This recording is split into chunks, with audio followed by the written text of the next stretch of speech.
Bueno, pues muy buenos días. Vamos a comenzar.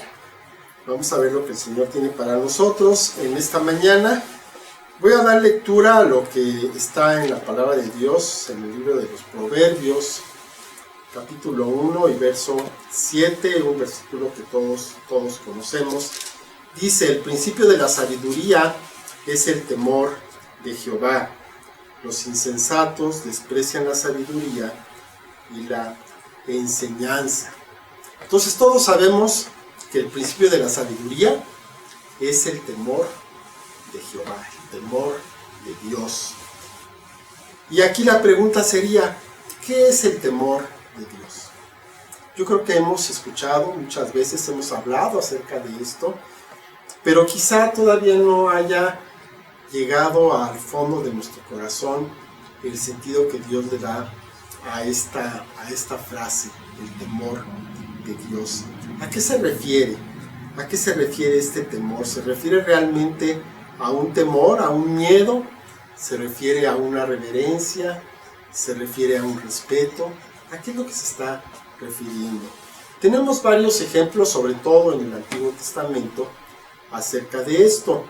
Por ejemplo, en Éxodo 19, del 18 al 21 dice: todo el monte Sinaí humeaba, porque Jehová había descendido sobre él en fuego, y el humo subía como el humo de un horno, y todo el monte se estremecía en gran manera.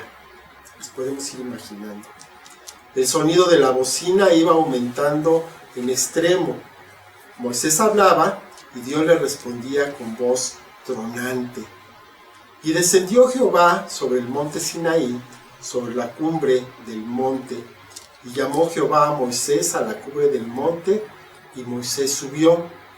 Y Jehová dijo a Moisés: desciende, ordena al pueblo que no traspase los límites para ver a Jehová, porque caerá multitud de ellos.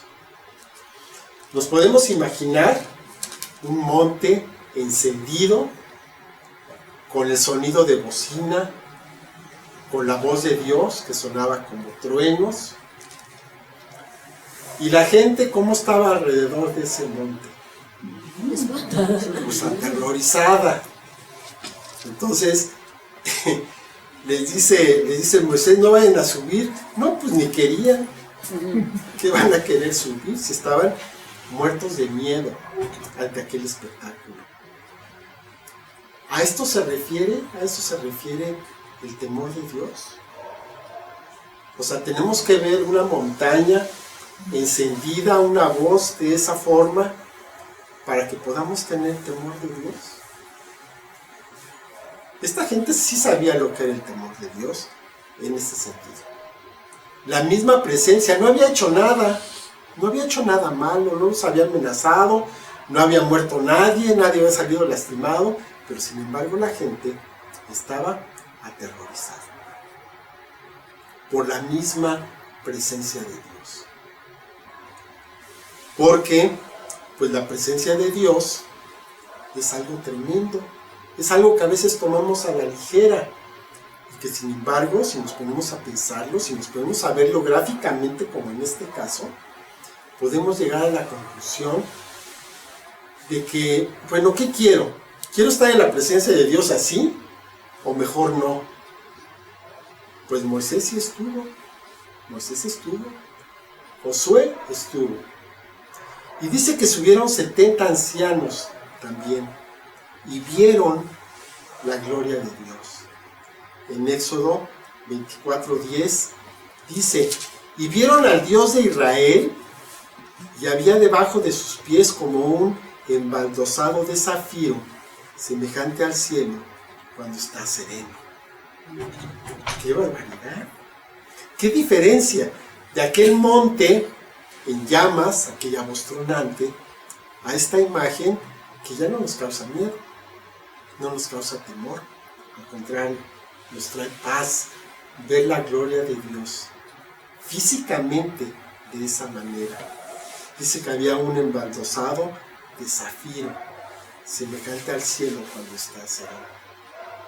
Y vemos, ¿no?, en estos días de invierno, que podemos ver nuestro cielo despejado, azul, de un hermoso color azul, así como ese azul es lo que tenía Dios bajo sus pies, era donde estaba sustentado, por decirlo de alguna manera. Moisés, Josué y estos 70 no tuvieron temor. Al principio quizás sí, al principio como que le dudaban un poquito, vamos a subir, híjole, pues vamos, ¿no? Entre todos nos echamos valor y subieron. Pero ya estando ahí, quedaron extasiados viendo la gloria de Dios, la presencia de Dios mismo. Entonces esto ya no nos causa temor. Aquí podemos ver que podemos estar en la presencia de Dios sin ese temor. Pero hay otros momentos que también se nos narra en el Antiguo Testamento, donde se pudo ver la gloria de Dios manifestada de otra manera, de una manera distinta, en lo que se conoce como la Shekinah, que es la gloria de Dios que se manifestaba como una nube. Dice Éxodo 40, 34 y 35, dice: entonces una nube cubrió el tabernáculo de reunión y la gloria de Jehová llenó el tabernáculo. Y no podía Moisés entrar en el tabernáculo de reunión porque la nube estaba sobre él y la gloria de Jehová lo llenaba. Esta palabra es cuando se termina el tabernáculo, cuando se cumple con todo lo que el Señor le había mostrado a Moisés en una visión. Entonces Moisés lo instruye a las personas que se van a hacer cargo de la obra, cada quien hace la obra por su lado, y después llega el momento en que juntan todo.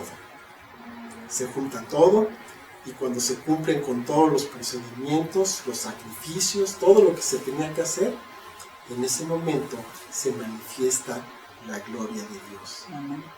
Y aquí dice que Moisés no podía entrar en ese tabernáculo, porque la gloria de Dios llenaba ese lugar y no había nadie que pudiera estar allá adentro. ¿Había temor en la gente? Sí, había temor. La gente también aquí tenía una gran cantidad de temor. Y entonces, aquí vemos, un poquito más adelante, vamos a ver, que no solamente la presencia de Dios causaba este temor, sino que también los actos de Dios llegaban a causar temor. Todas estas personas estuvieron cautivas en Egipto. Todas estas personas vieron las plagas que azotaron a Egipto y que a ellos no les llegó, pero las vieron, tuvieron conocimiento de ellas. Sin embargo, esto que pasa en Levítico es algo que les afecta directamente. Dice Levítico 10, 1 y 2. Nadab y Abiú, hijos de Aarón, tomaron cada uno su incensario, pusieron en ellos fuego, sobre el cual pusieron incienso, y ofrecieron delante de Jehová fuego extraño que él nunca les mandó. Y salió fuego de delante de Jehová, y los quemó, y murieron delante de Jehová. Ah, caray, pues aquí ya hay muertos. Nadab y Abiú, hijos de Aarón, de la familia del sacerdocio, los escogidos. Sin embargo, salió fuego de delante de Jehová y los consumió. ¿Y por qué? Porque ofrecieron fuego sobre el cual pusieron incienso. El único detalle es de que Dios no les había mandado que lo hicieran. Lo hicieron por su propia iniciativa.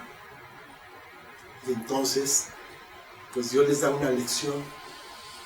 Sale fuego y los consume. Entonces volvemos al temor de Dios. La gente tenía miedo cuando vio eso. Por supuesto que tenían miedo. Y es más, todavía Dios va más adelante de esto y le dice Aarón, no vayas a llorar por tus hijos, ¿eh?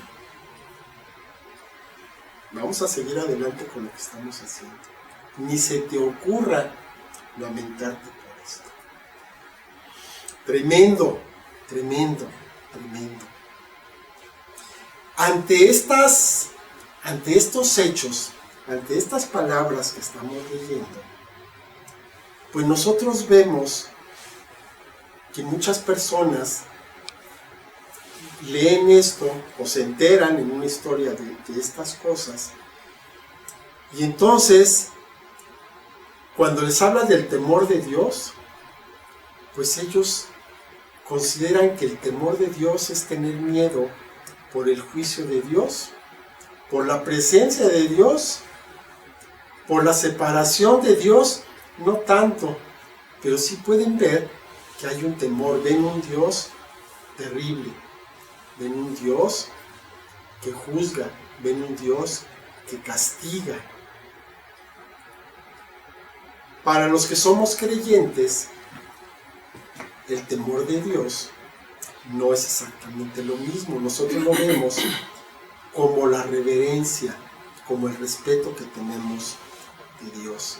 Pero sin embargo, cuando vemos las referencias que hay en el Antiguo Testamento y queremos decir que nada más es reverenciar y nada más es honrar y respetar a Dios, pues hay una diferencia muy grande. Aquí como que algo no está cuadrando entre lo que está en el Antiguo Testamento y lo que está en el Nuevo. Es más, en el Nuevo, en Hebreos 12:29, dice: porque nuestro Dios es fuego consumidor.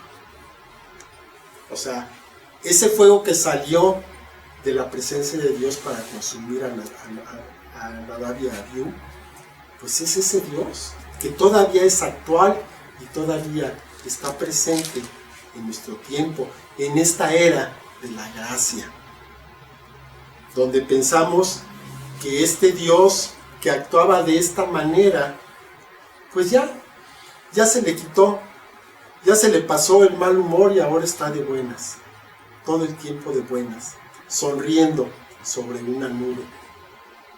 Pero así no es Dios. La reverencia, la admiración que sentimos por Dios como hijos suyos está bien, es correcta.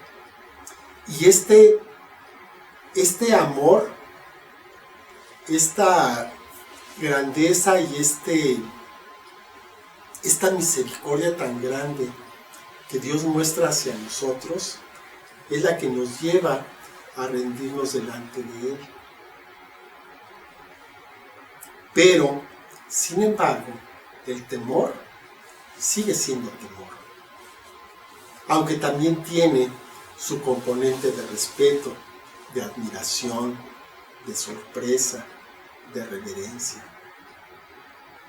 Nuevamente vemos en el Antiguo Testamento, en el segundo libro de Samuel, 6 y 7, pues vemos que en el corazón de David está llevar el arca que estaba en un tabernáculo fuera de Jerusalén, pues llevarla a Jerusalén para que pudiera estar en medio del pueblo de la nación de Israel, del pueblo de Dios. Y entonces dice, segundo libro de Samuel 6 y 7, dice: cuando llegaron a la era de Nacón, Usa extendió su mano al arca de Dios y la sostuvo porque los bueyes tropezaban. Y el furor de Jehová se encendió contra Usa y lo hirió ahí Dios por aquella temeridad y cayó ahí muerto junto al arca de Dios. Dios puso en el corazón de David que moviera el arca y estaba bien. El único problema es de que David, sin consultar, con sus propios medios, quiso trasladar el arca y entonces pues, le pareció una buena idea hacer una carreta, poner unos bueyes para que jalaran de la carreta, subir el arca y pues ya, ¿no? Facilito, sin fatiga, estaban jalando estos animales estaban jalando la carreta que llevaba el arca, la misma presencia de Dios. Pero Dios no había mandado que se hiciera de esa manera. Él había dado instrucciones precisas de cómo se tenía que transportar el arca. Y David o no lo sabía, o se le olvidó, o no le dio importancia. Y entonces lo subieron a una carreta. Ahí va la carreta, ahí va el arca, los güeyes se tropiezan, se tambalea la carreta, piensa que se va a caer, toca el arca y cae muerto. Podemos justificarlo, podemos decirle, bueno, pues que él quiso evitar que se cayera. Estaba haciendo algo bueno, pero no era lo que Dios decía. Igual que los otros. Pues bueno, ofrecer incienso a Dios no era malo, pero no era el momento adecuado, no era la forma correcta. Entonces aquí también, lo que hizo este muchacho, pues fue temerario, no se dio cuenta de lo que estaba haciendo y cayó muerto. Lo que hizo David también fue bien intencionado, pero no era lo que Dios quería, no era de la manera que Dios había establecido que se hiciera. Y entonces, pues David le da miedo y dijo, no, yo para qué quiero el arca en Jerusalén, para qué la quiero cerca de mi casa. Y la primera casa que vio, ahí fue y la llevó y ahí la depositó y ahí nos vemos. Entonces dice ahí mismo, versos 9 y 10, y temiendo David a Jehová aquel día dijo, ¿cómo ha de venir a mí el arca de Jehová? De modo que David no quiso traer para sí el arca de Jehová a la ciudad de David, y la hizo llevar David a casa de Obed-edom Geteo. Pues era el que estaba cerca, no sabía ni quién era, pero ahí la puso. Entonces Davidcito tuvo miedo de llevar el arca a Jerusalén, de que estuviera cerca de su casa, y dijo, no, mejor que se quede aquí. ¿No? Aquí mi buen Obed-edom, no sé ni quién sea, pero ahí te la encargo, me la cuidas. Pero Dios no trajo plagas, no trajo mal, no trajo ninguna situación desfavorable a la casa de Obed-edom, al contrario, empezó a bendecir la casa. Y todo lo que hacía Obed-edom le iba bien. Entonces se enteró David y dijo, caray, entonces está bien, entonces si hay bendición, entonces mejor sí me la traigo para acá, sí la quiero cerquita de mi casa. Y entonces, para evitar que fuera a pasar lo mismo, entonces hace las cosas adecuadamente. Dice el verso 12, fue dado aviso al rey David diciendo, Jehová ha bendecido la casa de Obed-edom y todo lo que tiene a causa del arca de Dios. Entonces David fue y llevó con alegría el arca de Dios de casa de Obed-edom a la ciudad de David.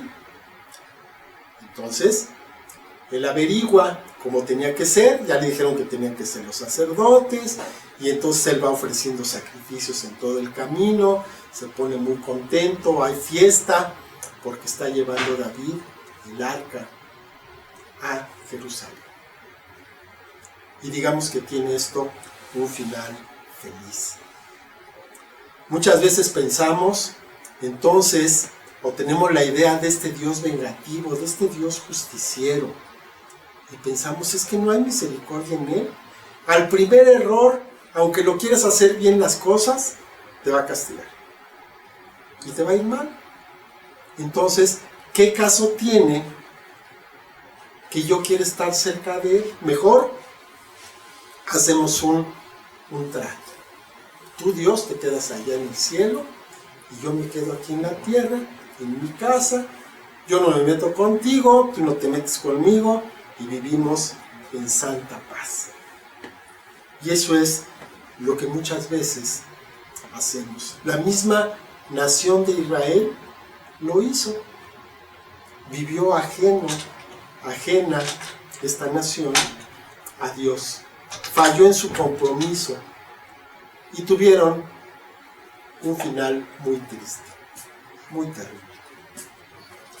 Dios les avisó desde el principio, desde el libro de Deuteronomio, les avisó lo que iba a pasar si ellos se separaban de él.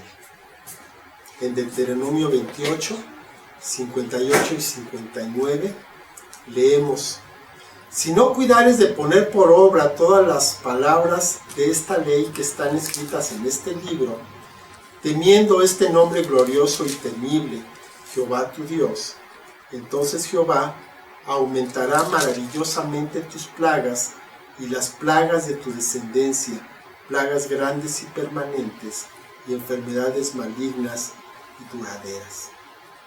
Y esto se cumplió. Llegó un momento en que el pueblo de Israel se separó de Dios. Lo ignoraron totalmente, hicieron alianzas con otros pueblos, empezando con los reyes, y entonces se separaron de Dios. Entonces Dios levanta una nación, a Babilonia, para que vayan, destruyan la ciudad de Jerusalén y se lleva cautivo a Judá. Y antes había hecho lo mismo con Israel, con el reino del norte. Entonces, vemos que Dios advirtió lo que iba a pasar. Y cuando ocurre, pues podemos pensar que las personas que murieron, las personas que fueron llevadas cautivas, no lo vieron con esta perspectiva, sino que culparon a Dios de todo lo que les estaba pasando. Dijeron: Señor, te estoy diciendo, de una semana para acá, me acordé de que existes y te estoy pidiendo que me salves, que te lleves a los babilonios, y no me hiciste caso. Y entraron, los mataron a gente que conocemos, violaron a nuestras mujeres, mataron a nuestros hijos y nos están llevando cautivos. ¡Qué malo eres, Dios! Y cuando vemos esto, pues a veces podemos identificarnos un poco con estas palabras. Y podemos llegar a pensar que hay dos dioses diferentes. Un Dios, Jehová, para el Antiguo Testamento, y un Dios para el Nuevo Testamento, el Padre, ¿no? Entonces tenemos dos dioses diferentes y uno no tiene que ver con el otro. Recuerdo que hace tiempo en un programa, en la tele, estaba el testimonio de una persona que había sido sacerdote, había sido cura, y él hablaba precisamente de esto. Él decía: bueno, es que yo creo en Dios Padre, en el que el que envió a Jesús para morir por nosotros y nos rescató. Pero Jehová, dice el del Antiguo Testamento, no, ese no. Ese es un Dios muy cruel, es un Dios con el que yo no me puedo identificar de ninguna manera. Y es una forma muy cómoda de ver a Dios, es una forma muy cómoda de decir: aquel Dios vengativo ya no está vigente. El Dios nuevo, el Dios moderno, el Padre de Jesús, ese sí me gusta, ese sí me conviene. Y con él sí quiero tener una relación. Y esto ha llevado, por supuesto, a que la humanidad se aleje de Dios. Esta falta de claridad es la que lleva a que las personas, las naciones completas, se alejen de Dios, no quieran saber nada y vivan en total indiferencia. Pero para esto Dios manda, ocasionalmente, manda personas, manda a su Santo Espíritu para que traigan un avivamiento. El 8 de julio de 1741, hace muchos años, hace casi 300 años, en Enfield, Connecticut, se leyó un sermón muy famoso que se llama Pecadores en manos de un Dios airado, de Jonathan Edwards. Jonathan Edwards era parte del avivamiento que se había dado en Inglaterra. Y entonces es enviado a Estados Unidos para predicar y para llevar ese mismo avivamiento. Cuando se estaba dando este sermón, que pues nada más con el puro título nos podemos dar cuenta de qué estamos hablando, lo repito, pecadores en manos de un Dios airado, de un Dios enojado. O sea, nos podemos imaginar a Dios en su trono todopoderoso. Bueno, pues ahora está enojado. Y además no nada más está enojado contigo. Entonces, los testimonios de la época dicen que la gente lloraba, que gritaban, que sentían que el piso se abría y que la tierra los tragaba. Y gritaban diciendo, ¿qué debo hacer para salvarme?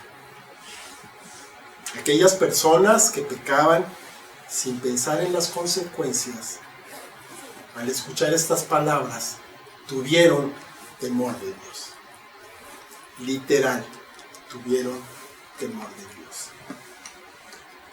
Cuando nosotros pecamos también, sin pensar en las consecuencias de nuestros actos, no tenemos temor de Dios.